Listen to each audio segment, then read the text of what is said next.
आप लोगों के लिए कुछ महत्वपूर्ण और जरूरी खबरें निकल कर आ रही हैं।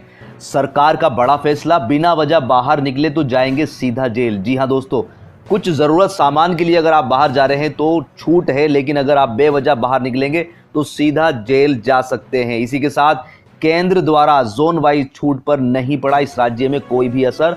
बोला कि हम अपने राज्य में लगाएंगे पूर्णतः लॉकडाउन।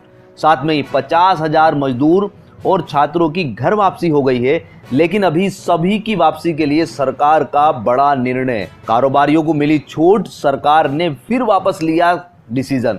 और इसी के साथ अगले 24 घंटे क्या होगा मौसम का मिजाज। खबरों में और भी है बहुत कुछ। चैनल पर पहली बार आए हैं तो सब्सक्राइब जरूर कर लीजिएगा। दोस्तों, लॉकडाउन 3.0 में केंद्र सरकार ने कुछ कारोबारियों को राहत दी है। जी हां दोस्तों, जैसा कि लॉकडाउन 3.0 4 मई से 17 मई को चलने वाला है, इसमें कारोबारियों को केंद्र सरकार की तरफ से राहत दी गई है। लेकिन अब राज्य सरकार अपने स्तर पर क्या उन कारोबारियों को राहत देना चाह रही है या नहीं चाह रही, ये डिपेंड करता है राज्य सरकार के ऊपर। तो यहाँ पर अगर मध्य प्रदेश की बात करते हैं तो मध्य प्रदेश में थोक कारोबारियों को माल भेजने की इजाजत मिल गई है, लेकिन आम आदमियों की गतिविधियों पर यहां पर रोक लगाई है। और सरकार ने बोला है कि अगर बेवजह कोई भी घर से बाहर निकलेगा तो उसको जेल भी भेजा जा सकता है। जी हां दोस्तों, लॉकडाउन 3.0 सोमवार से शुरू हो गया है। केंद्र ने गाइडलाइन जारी कर कई तरह की रियायतें देने की बात कही है, लेकिन हॉट स्पॉट में शामिल इंदौर में इसे लेकर प्रशासन एकदम अलर्ट नजर आ रहा है। अधिक छूट देने के बजाय सख्ती कर कोरोना की चेन तोड़ने और औद्योगिक गतिविधियां शुरू करने पर जोर दिया है। प्रशासन ने कंटेनमेंट एरिया में सख्ती और बाहर रियायत को भी खतरनाक माना है। जी हां दोस्तों, प्रशासन ने बोला है कि अगर हॉट स्पॉट में हम सख्ती दिखाएंगे और दूसरे वाले एरिया में रियायत देंगे तो ये भी खतरनाक है। इसलिए पूरे शहर में ही एक जैसी सख्ती लागू कर रखी है। कलेक्टर मनीष सिंह ने तीसरे लॉकडाउन को लेकर बताया कि स्थिति पहले से 80% नियंत्रण में है, लेकिन अभी 15 दिन तक सख्ती जरूरी है। घर से बेवजह निकलने की मंजूरी तो नहीं देंगे। 2 सप्ताह बाद शहर की स्थिति देखने के बाद चरणबद्ध तरीके से आगे राहत मिलेगी। बेवजह निकले तो सीधे जेल भेजे जाएंगे। जी हां दोस्तों, ये बड़ा डिसीजन है कि अगर आप इंदौर में बेवजह घर से बाहर निकले तो सीधे आपको जेल भेजा जा सकता है। इसके अलावा थोक व्यापारियों को अनुमति दे दी है कि वह जिले के बाहर माल भेज सकते हैं। 99% दाल, आटा, बेसन मिलों को खोलने की मंजूरी दे दी है। बाकी जो बचे हुए हैं उनको 1-2 दिन में मंजूरी मिल जाएगी।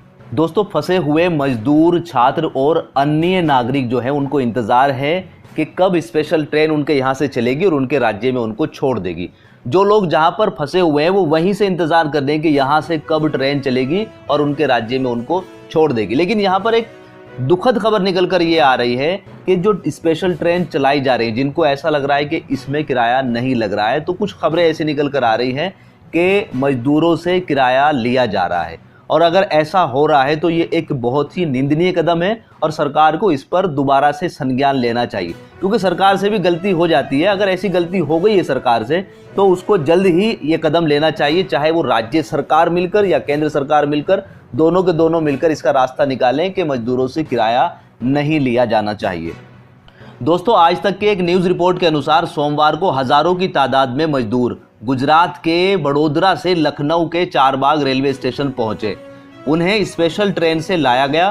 ट्रेन में जो लोग सवार थे, जब उनसे पूछा गया कि आपने टिकट लिया है, तो उनका रिएक्शन आया कि उन्होंने पूरा टिकट का पैसा चुकाया है। अब यहाँ से जब ये बातें निकल कर सामने आ रही है कि जो ट्रेन में सवारी कर रहे हैं वो पूरा का पूरा पैसा चुका रहे हैं, तो केंद्र सरकार का जवाब आया है इस पे कि हमने 85% केंद्र सरकार दे रही है और 15% इस पर राज्य सरकार दे रही है। लेकिन मजदूरों का कहना है कि वो पूरा किराया दे के आ रहे हैं। मजदूरों से किराया लेने के मैटर पर सीएम नीतीश कुमार ने कहा कि रेल किराए को लेकर बिहार लौटने वाले लोग ना हो परेशान, 500 रुपए देगी सरकार। तो यहाँ पर नीतीश कुमार ने कहा है कि बिहारी जितने भी हैं जो बाहर से आ रहे हैं वो बिल्कुल भी परेशान ना हो, सरकार अपनी तरफ से प्रत्येक व्यक्ति को 500 रुपए देने के लिए तैयार है। इसी बीच उत्तर प्रदेश के अपर मुख्य सचिव गृह अवनीश कुमार अवस्थी ने बताया कि अब तक 50,000 से ज़्यादा श्रमिक व छात्रों को अलग अलग राज्यों से लाया जा चुका है। अब हर रोज़ 18 से 20 ट्रेनें यूपी लाने का निर्णय लिया गया है। उन्होंने बताया कि ट्रेनों का किराया श्रमिक दे रहे हैं। अब यहाँ पर केंद्र सरकार और राज्य सरकार का कहना है कि मजदूर जो सफ़र कर रहे हैं ट्रेनों में उनसे किराया नहीं लिया जा रहा है, जबकि मजदूरों का कहना है कि हमसे किराया लिया जा रहा है। तो इस बात को राज्य सरकार और केंद्र सरकार को संज्ञान में लेना चाहिए। अगर ऐसा हो रहा है तो एक स्टेप उठाना चाहिए कि किराया उनसे नहीं लिया जाना चाहिए, या लिया जाना है तो अपना डाटा सामने लेकर आए कि हम किराया इसलिए ले रहे हैं। दोस्तों, सोमवार से लॉकडाउन 3.0 की शुरुआत हो गई है, जिसमें कारोबार को लेकर काफ़ी छूट देखने को मिल रही है। सबसे ज़्यादा छूट जो यहाँ पर मिली है, किसी भी जोन को अगर देखेंगे तो शराब के ठेकों को छूट मिली है कि किसी भी जोन में है आप शराब की दुकान खोल सकते हैं। लेकिन जैसे ही शराब की दुकानें खुलना शुरू हुई, उन पर भीड़ बेइंतहा हो गई, जिसको लेकर राज्य सरकार काफ़ी ज़्यादा परेशान नजर आ रही।